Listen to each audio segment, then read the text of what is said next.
미국 주식 통해서 우리 장 투자 포인트 짚어보겠습니다. 한국투자증권 김권진 팀장 자리해 주셨습니다. 어서 오세요. 네, 안녕하십니까? 네, 미국 시장 이틀째 계속해서 부진한 흐름 보이고 있습니다. 여행 관련주들 필두로 대부분의 업종이 부진한 흐름 보였는데요. 자세한 시장 상황 첫 번째 이슈 바로 확인해 보도록 하겠습니다. 미국이 여행 금지국을 전 세계 80%로 확대하겠다라고 발표를 했습니다.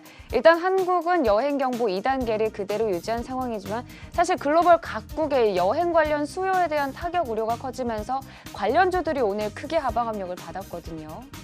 네, 그렇습니다. 실제 미국의 이런 지인들을 통해서 저는 이야기를 해보면 실제 네.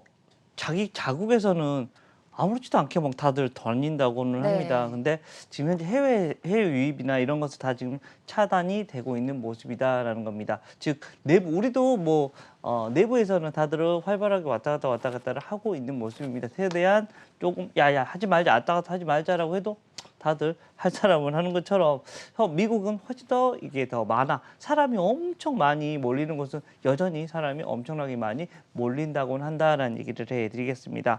어찌됐든 그렇지만 지금 현재는 좀 코로나가 다시 한번 좀 확산이 되는 거 아니야라는 거 WTO 쪽에서 지금 현재 계속해서 이야기가 나오고 있다라는 겁니다.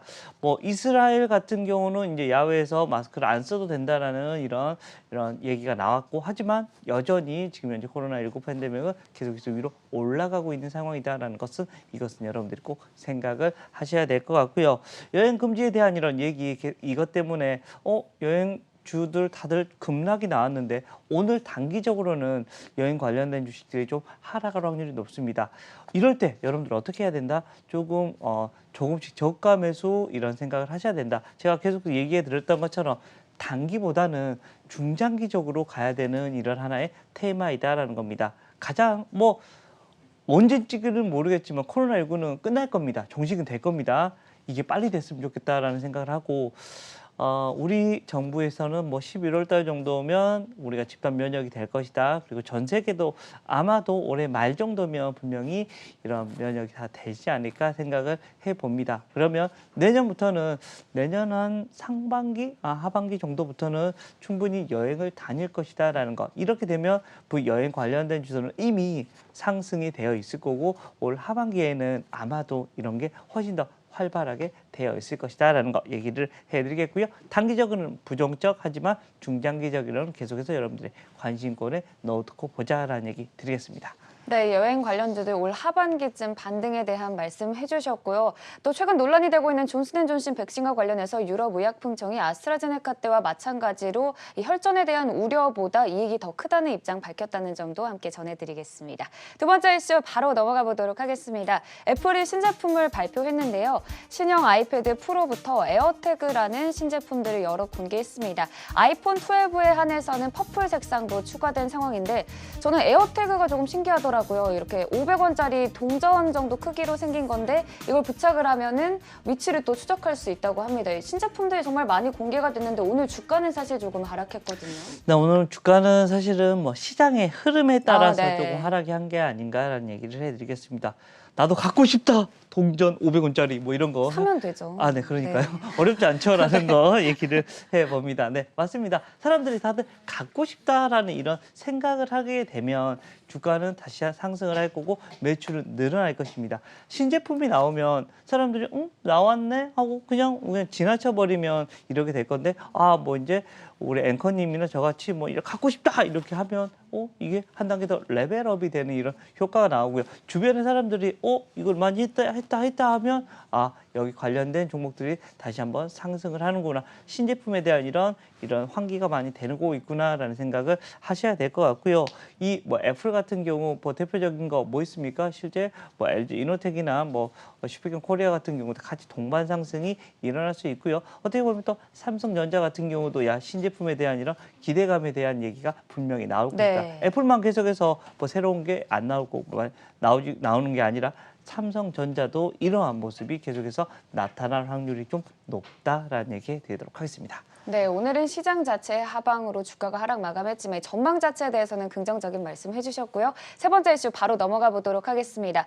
페이팔의 자회사 벤모가 이제 드디어 암호화폐 서비스를 출시했습니다. 사실 최근 이 가상화폐 시장이 워낙 크게 하방 압력을 받고 있는데 이 가운데 서비스를 출시하겠다는 소식이 전해진 거거든요. 어떻게 바라보시나요? 아, 네, 그렇습니다. 암호화폐 시장이 최근에 각국의 규제, 이제 정부에서 나서서 야, 네, 이거 좀 뭔가 그렇죠. 뭔가 이상해. 우리가 조사할 거야라는 이런 얘기가 계속해서 나오고 있죠. 그동안에는 막 차익이나 이런 게 모든 게 다 그냥 인마이 포켓, 아, 내 거야 다 이렇게 인마이 포켓을 해버렸었습니다. 근데 이게 조금 달라질 것이다. 어떻게 보면 이거는 뭐예요? 제도화가 되는 겁니다. 그동안은 제도권 시장이 아니었는데 이제는 제도권으로 들어오고 있는 것이다라고 생각을 하셔야 되고, 상향이 되는데 이렇게 진폭이 있어지고 있는 모습이다라는 얘기를 해드리겠고요. 실제 뭐 페이팔이나 이렇게 암호화폐 시장이 결제가 된다는 것은 결제화 시장에서도 이제 점점 이렇게 가까워지고 있다라는 겁니다.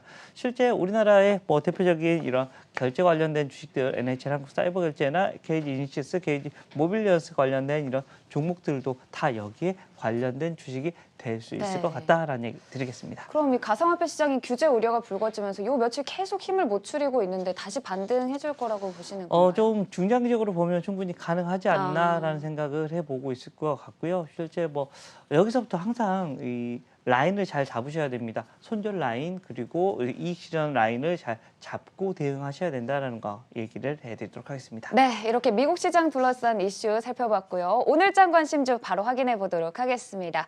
오늘장 관심주 카카오예요. 사실 분할 이후에 13만 원을 넘게 찍었다가 지금은 11만 원 선에서 움직여주고 있는데 앞으로의 방향성에 대해서 어떻게 보시나요? 아, 네, 카카오 제가 거의 뭐 5, 6년 전부터 계속해서 카카오를 계속 뭐라고 얘기했냐면 제2의 삼성전자가 될 거다 이런 말씀하셨잖아요. 어떻게 하셨죠? 라는 다 기억한다고요. 예, 깜짝 네. 놀랐다라는 거 얘기해 드리겠습니다. 실제 그렇게 얘기를 해드리고 있습니다.